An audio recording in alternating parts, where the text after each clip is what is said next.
ప్రస్తుత భారత సుప్రీంకోర్టు ప్రధాన న్యాయమూర్తి అయిన జస్టిస్ భూషణ్ రామకృష్ణ గవాయ్ యొక్క పదవీ కాలము 2025 నవంబర్ 23కి కంప్లీట్ అవుతుంది.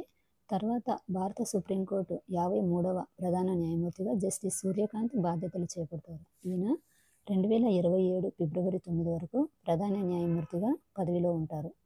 ఆర్టికల్ 124 క్లాస్ 2 సుప్రీంకోర్టు న్యాయమూర్తులను మరియు ప్రధాన న్యాయమూర్తుల నియామకం గురించి తెలుపుతుంది.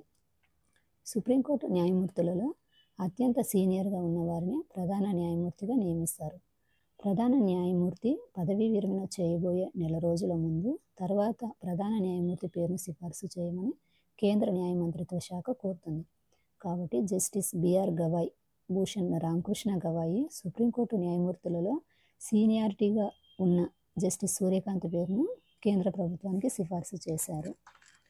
కేంద్ర ప్రభుత్వానికి సిఫార్సు చేసిన తర్వాత కేంద్ర న్యాయశాఖ పరిశీలించి ఆ సిఫార్సును ప్రధానికి పంపిస్తుంది. ప్రధాని సలహా మేరకు భారత రాష్ట్రపతి తుది ఆమోదం తెలిపి కొత్త సీజేఐను నియమిస్తారు. సీజేఐ యొక్క నియామక ప్రక్రియలో సుప్రీంకోర్టులోని 5 సీనియర్ న్యాయమూర్తులతో కూడిన కొలీజియం వ్యవస్థ కూడా ముఖ్య పాత్ర పోషిస్తుంది.